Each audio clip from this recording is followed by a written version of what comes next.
ضايع يعني. ضايع؟ في مجموعه شباب طلعوا سانت كاترين يوم الخميس اللي فات. حصلت عاصفه يوم الجمعه. دول غير الاجانب؟ لا دول مصريين. 8 مصريين، وانا اعرف احد البنات اللي موجوده وكانت زميله لينا في عمل تنموي.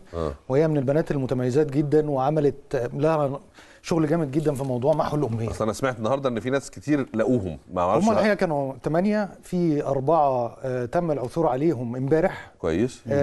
وفي 3 الاقاويل لغايه دلوقتي ان هم توفوا، وفي 1 ضايع. لا حول ولا قوه الا بالله. انا بس عايز الفت الانتباه لكام حاجه سريعه. 1، الشباب دول رحلتهم تطلع الخميس توصل السبت. انا عندي تفاصيل اصلي الرحله كويس. لمعرفه ناس فيها. من السبت لغايه الثلاث لا في اتصال ومحدش بيتحرك، والموضوع محدش بدا يهتم غير لما حصل. طب انا اسف، هو عشان بس ما بقاش عارف الرحلات بتتعمل ازاي. هم بيطلعوا مع مين ولا بيطلعوا لوحدهم؟ لا ده مع شركه، بيطلعوا مع مرشد. بتبقى في مرشدين طبعا موجودين معاهم من البدو.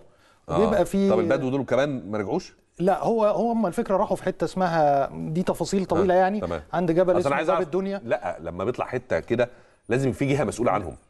في جهه منظمه، يا اما قبيله فنروح نكلم القبيله، يا اما الشركه، او لو طالعين مع الداخليه يعني اعرف طالعين مع الموضوع. حتى نزل عنه المتحدث العسكري برضو خبر او يعني تصريح، واقول لحضرتك سريعا.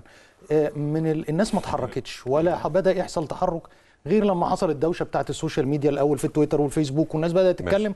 بدا يلتفت اليهم. الناس فضلت قاعده من السبت للثلاث، ما حدش يعرف عنهم حاجه وما حدش بيتحرك. ماشي. الجيش حرك طيارات النهارده الساعه 4 عشان يدور على الشاب اللي يقال ان هو لسه عايش. الساعه 4 يعني ده من يوم السبت، من يوم الجمعه. اللي رجعوا قالوا ايه؟ اللي رجعوا في حاله نفسيه سيئه جدا، وهم في مستشفى سانت كاترين دلوقتي. وبيتعالجوا من الصدمه طبعا ومن البرد ومن اثار في ازمه رهيبه جدا، ويعني لسه مش قادرين نعرف تفاصيل ومش قادرين نوصل لهم لان الاتصالات كمان مقطوعه. ماشي. يعني مفيش حد نكلمه. انا بصراحه خلاص مش هتكلم. انا مش عارف الرحلات دي بتبقى هدفها ايه.